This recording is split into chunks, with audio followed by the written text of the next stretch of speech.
For the first time in history, people and machinery are working together, realizing a dream. A uniting force that knows no geographical boundaries without regard to race, creed, or color. A new era where communication truly brings people together. This is the dawn of the net. Want to know how it works? Click here to begin your journey into the net. Now, exactly what happened when you clicked on that link? You started a flow of information. This information travels down into your own personal mailroom, where Mr. IP packages it, labels it, and sends it on its way. Each packet is limited in its size.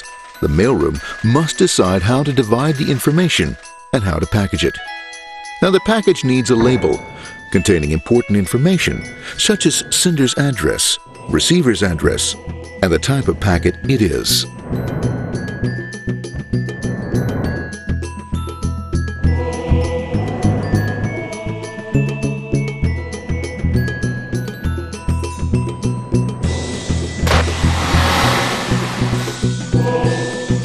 Because this particular packet is going out onto the internet, it also gets an address for the proxy server, which has a special function, as we'll see later. The packet is now launched onto your local area network, or LAN. This network is used to connect all the local computers, routers, printers, etc. for information exchange within the physical walls of the building. The LAN is a pretty uncontrolled place, and unfortunately, accidents can happen.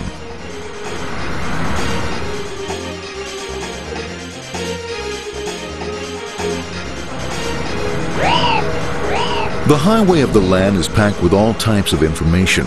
These are IP packets, Novell packets, Apple Talk packets. They're going against traffic, as usual.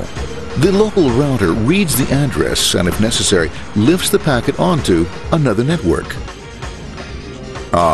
The router, a symbol of control in a seemingly disorganized world. Whoops, sorry about that. Let's go with this one here, this one here. This one goes here, this one goes here. I don't like this one. Let's go with this one. Let's go here. A little bit left. Let's go with this one here. Another channel here. Let's put that one here. Another one there. Let's put that one here. There he is, systematic, uncaring, methodical, conservative, and sometimes not quite up to speed. Sorry. But at least he is exact, for the most part. That's the one that goes there. That one goes there. That one goes there. That one goes there. And this one goes there. Well, another one that goes there. That goes there. He's behind that one. Let's go there. That goes there. He goes there. Oh, let's put that one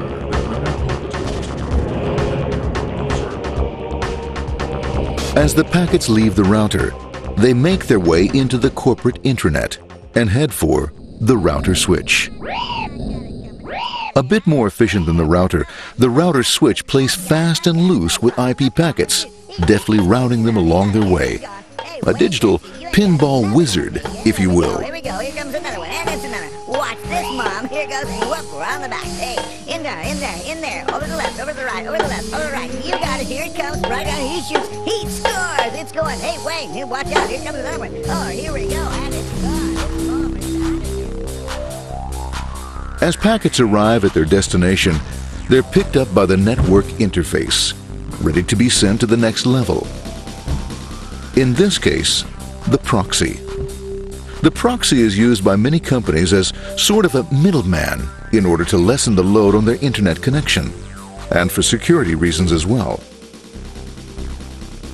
As you can see, the packets are all of various sizes, depending upon their content.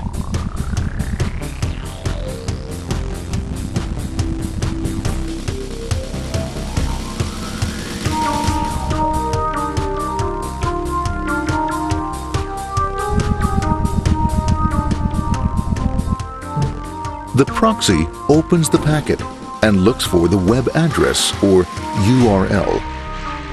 Depending upon whether the address is acceptable, the packet is sent onto the internet.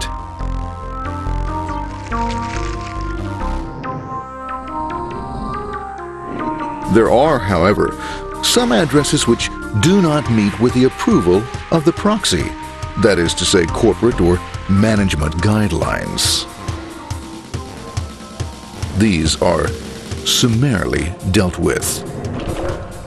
We'll have none of that. For those who make it, it's on the road again.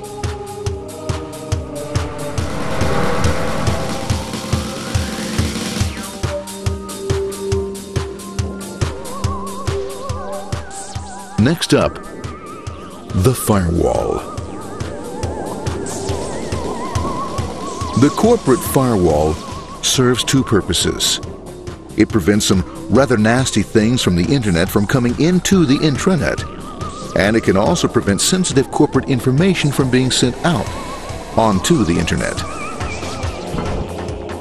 Once through the firewall, a router picks up the packet and places it onto a much narrower road, or bandwidth, as we say.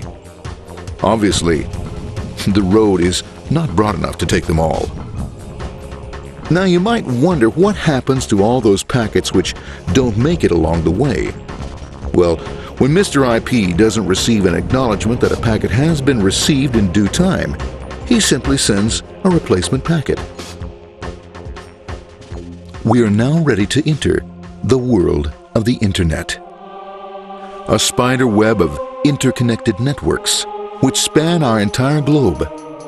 Here, routers and switches establish links between networks.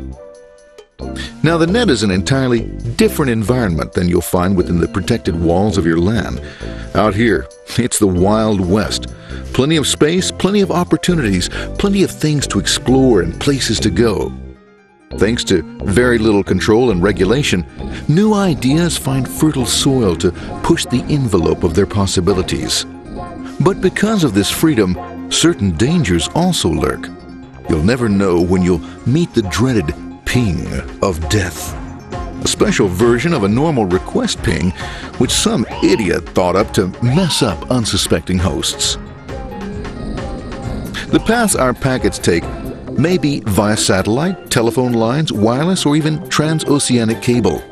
They don't always take the fastest or shortest routes possible, but they will get there. Eventually. Maybe that's why it's sometimes called the worldwide wait. But when everything is working smoothly, you can circumvent the globe 5 times over at the drop of a hat. Literally. And all for the cost of a local call or less. Near the end of our destination, we'll find another firewall. Depending upon your perspective as a data packet, the firewall could be a bastion of security or a dreaded adversary.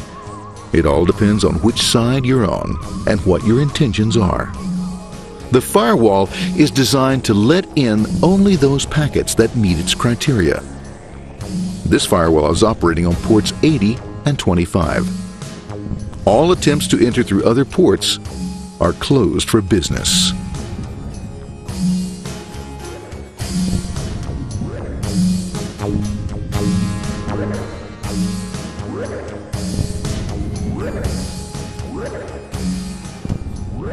Port 25 is used for mail packets,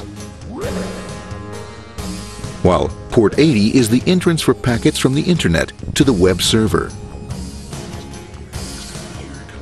Inside the firewall, packets are screened more thoroughly. Some packets make it easily through customs, while others look just a bit dubious. Now, the firewall officer is not easily fooled, such as when this ping of death packet tries to disguise itself as a normal ping packet. It's okay, go on, it's okay, no problem. Have a nice day, we are here, bye. For those packets lucky enough to make it this far, the journey is almost over. It's just a lineup on the interface to be taken up into the web server. Nowadays, a web server can run on many things, from a mainframe to a webcam to the computer on your desk, or why not your refrigerator? With a proper setup, you can find out if you have the makings for chicken cacciatore or if you have to go shopping. Remember, this is the dawn of the net. Almost anything's possible. One by one, the packets are received, opened, and unpacked. The information they contain, that is, your request for information, is sent on to the web server application.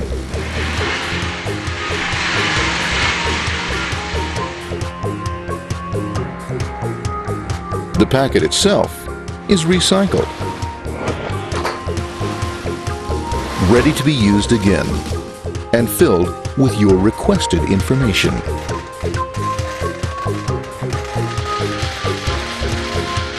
Addressed and sent out on its way back to you. Back past the firewall, routers, and on through to the Internet. Back through your corporate firewall.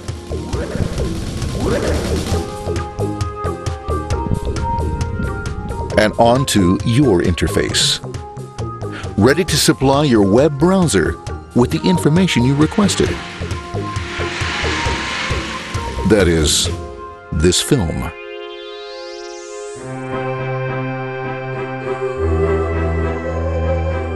Pleased with their efforts and trusting in a better world, our trusty data packets ride off blissfully into the sunset of another day, knowing fully they have served their masters well.